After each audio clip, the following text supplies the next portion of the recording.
Un métro pour l'avenir. Mercredi 16 novembre, l'association Orbival fêtait ses 10 ans au pavillon Baltard de Nogent-sur-Marne. Pour l'événement, une grande fête était organisée, l'occasion de découvrir l'avancée du projet de métro interbanlieue, ainsi que de rencontrer l'ensemble de ses acteurs. On se retrouve là donc 10 ans après la création de l'association Orbival.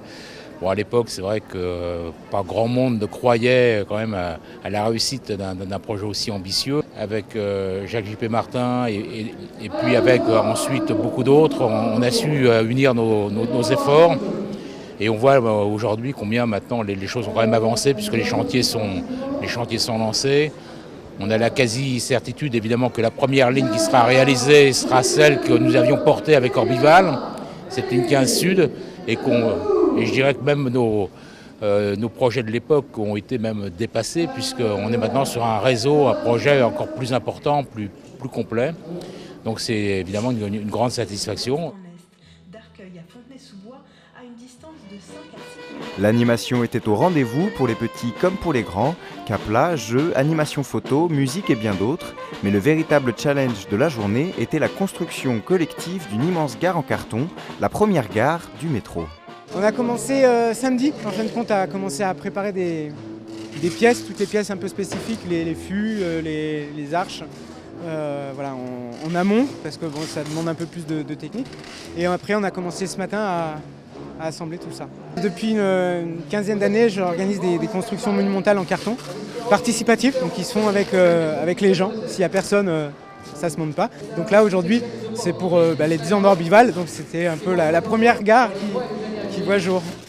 Les visiteurs pouvaient également se renseigner sur les métiers du métro. Un forum emploi-formation informait sur les milliers d'emplois induits par le projet, comme nous l'explique Fabien Lemao, directeur de la Cité des métiers du Val-de-Marne. Dans le cadre de cet anniversaire, a été organisé un forum des métiers du Grand Paris Express.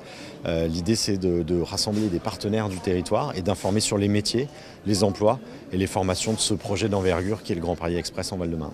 Nous sommes partenaires au niveau de la Cité des métiers. Donc depuis plus de 3 ans, nous organisons des aides aux sessions de recrutement. Nous faisons des campagnes de formation et d'aide à la préparation aux entretiens d'embauche. Nous faisons des visites de chantier pour donner le goût aux jeunes de nous rejoindre dans les travaux publics et plus spécialement dans le génie civil.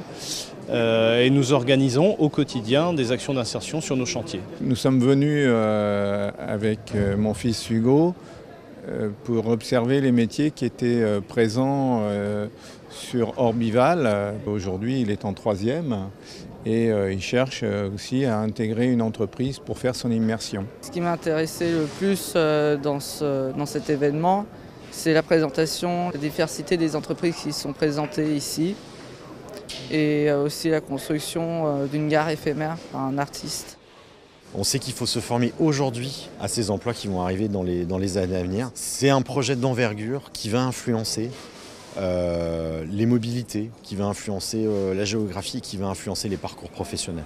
Un métro pour relier les hommes et faire en sorte qu'ils puissent se déplacer en toute liberté.